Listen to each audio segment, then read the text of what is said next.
Bonjour chers téléspectateurs et bienvenue dans ce 9e numéro de votre émission L'Art nous parle. Comme il est de coutume dans notre émission, nous partons sans plus tarder à la découverte de l'invité du jour. À la découverte du céramiste William Brown. Diplômé des Beaux-Arts d'Abidjan avec à l'appui un certificat en design céramique à l'Académie des Arts et Design de Pékin. Je suis Brown Williams, je dirais professeur de céramique à l'école des Beaux-Arts. La céramique, c'est simplement de l'argile.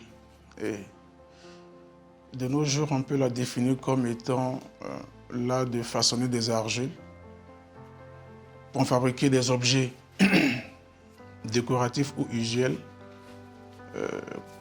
qu'on fait qu'après, simplement. Alors, il faut dire que depuis la classe de 5e, j'ai fait que des études, enfin des écoles artistiques.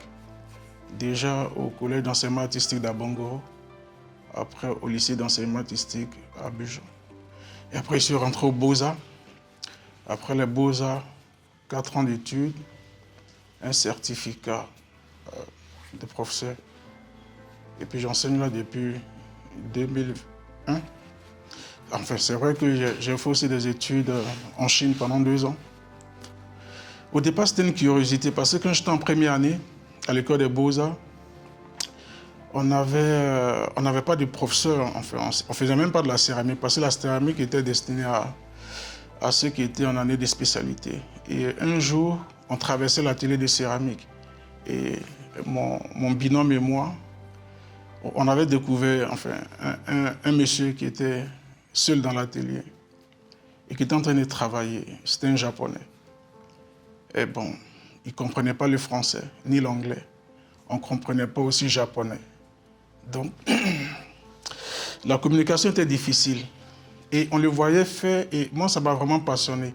Ça nous a tous deux passionnés même, parce qu'après, on a fait son atelier, et puis après, on a fait les études en céramique. Bon, quand j'étais à l'école des Beaux-Arts, je n'étais pas préoccupé par les diplômes, en fait. Parce que ce qui m'intéressait, c'était de connaître le métier. Parce que généralement, quand tu ne connais pas le métier, c'est difficile. Et j'avais voulu m'installer. Mais il s'est trouvé que quand vous voyagez un peu, vous avez des idées. Et j'ai voulu simplement me consacrer à une céramique vraiment artistique, quoi. Artistique, c'est-à-dire, je crée des choses parce que je veux véhiculer des idées. Bon, ça s'arrête là. Je ne suis pas préoccupé pour dire non, je vais faire des choses à la chaîne pour avoir de l'argent. Non, ça ne me préoccupe pas, ça. Je veux m'exprimer, c'est tout. En Côte d'Ivoire, la céramique n'évolue pas. C'est vrai qu'il y a des foyers, ça et là. Quand on voit un peu les femmes de Katiola, ce sont des foyers de céramique. Mais du point de vue moderne, parce que la céramique, c'est toute une industrie. C'est-à-dire quand on parle de... On prend par exemple les revêtements, on prend les WC, on prend les lavabos. Tout ça, c'est à base d'argile, donc c'est de la céramique. Mais c'est vrai qu'à l'école des Beaux-Arts, nous, ce qui nous intéresse, c'est la partie création. Donc, à recherche de forme, donc du design pratiquement. Après, M. Dadier qui faisait de la céramique en tant que telle, parce que la durée de cuisson. Parce qu'en céramique, ce qui est important, il y a 2 éléments.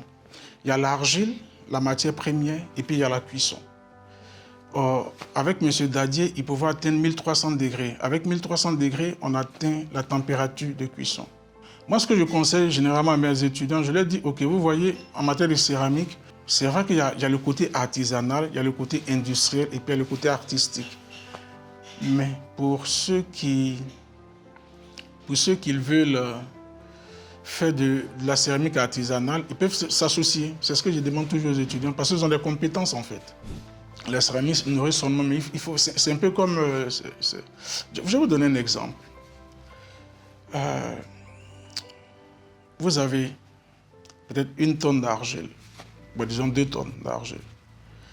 Vous avez un four, vous avez un tour, vous avez des émaux.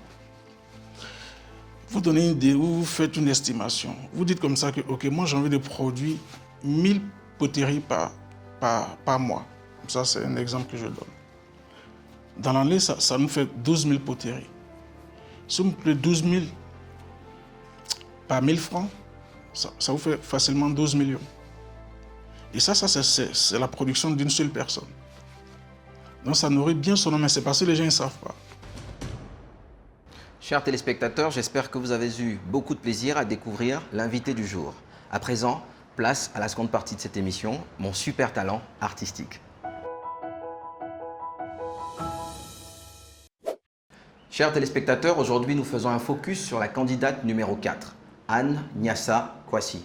Diplômée en licence des arts à l'UFRICA, une branche de l'université Félix Houphouët-Boigny d'Abidjan, elle utilise comme technique de travail l'acrylique sur tout support. Nous faisons un récapitulatif de sa participation à ce concours et recueillons l'avis d'un proche. A tout de suite.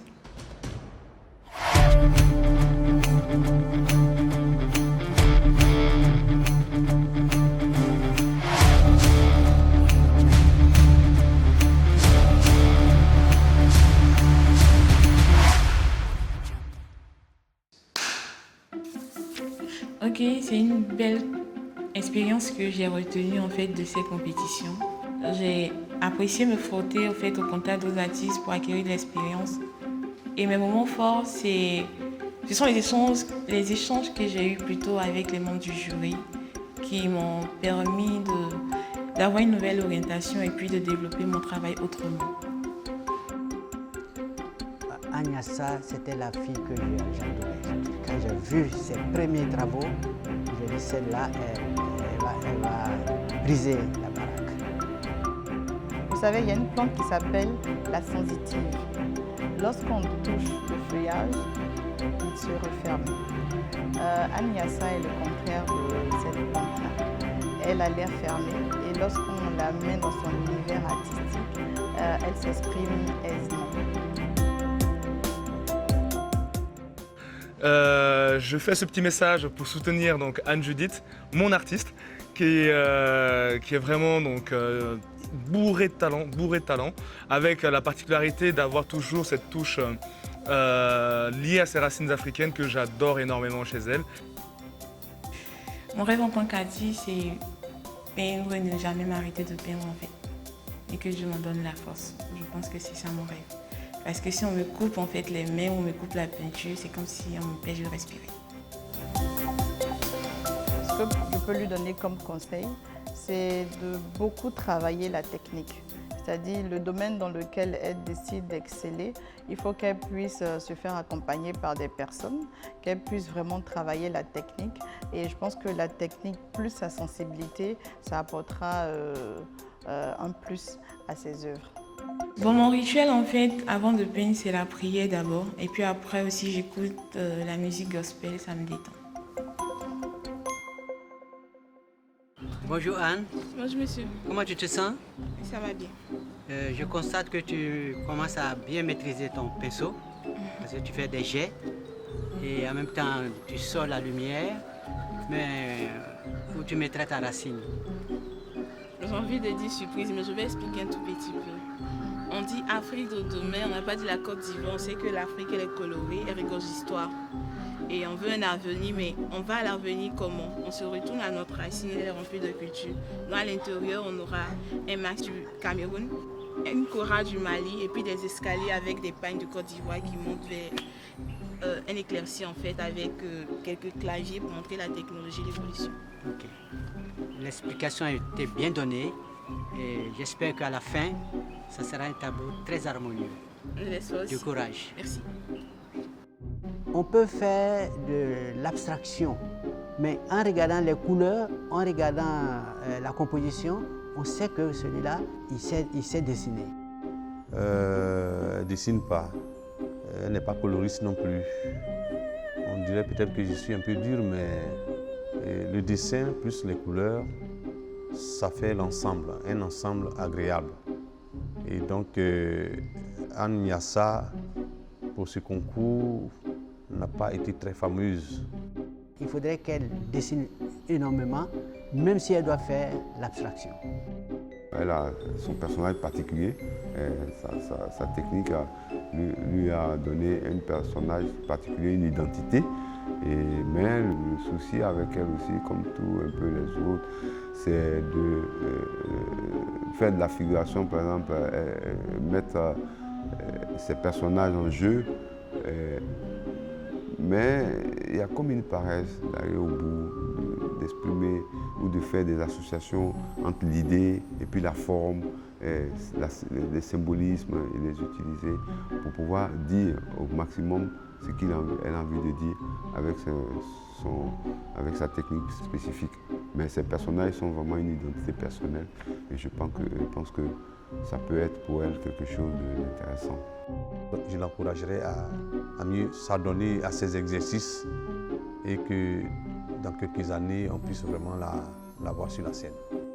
Je pense qu'elle a à la fois un toucher et cette connexion avec notre terre-mère qui est magnifique. Je crois en elle. Et Anne, quand tu vas voir ce message, je crois en toi. Tu vas gagner, c'est sûr même. Allez, bisous à toi, bye bye. Un pont est-il une œuvre d'art?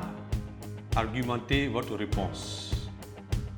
Je dirais à mon sens, oui et non. Oui, parce que ça demande d'abord un crayonnage, parce que c'est d'abord un dessin avant d'être une construction. Et non parce que quand elle devient un objet utile, elle perd sa valeur d'œuvre d'art. Je suis toujours confiante. Je ne pars pas perdante en fait dans une compétition, parce que j'ai encore rien donné. Combien de sortes d'ombres y a-t-il en dessin? Il y a deux, je pense. Il y a deux sortes d'ombres en dessin. Il y a l'ombre portée et l'ombre propre. Disons qu'on ne pouvait pas dire que ce sont des questions qui sont vraiment difficiles, car ce sont des questions d'actualité, mais un peu complexes parce que l'actualité elle est grande, elle est vaste, donc ça dépend. J'ai juste envie de dire que l'artiste est à l'image de Dieu, un créateur, un demi-dieu. On travaille avec l'esprit et que l'artiste mérite d'être respecté. Anne Nyassa Kwasi sera-t-elle le super talent de l'année 2021? Pour cela, je vous donne rendez-vous à la finale. D'ici là, on se retrouve la semaine prochaine. À bientôt.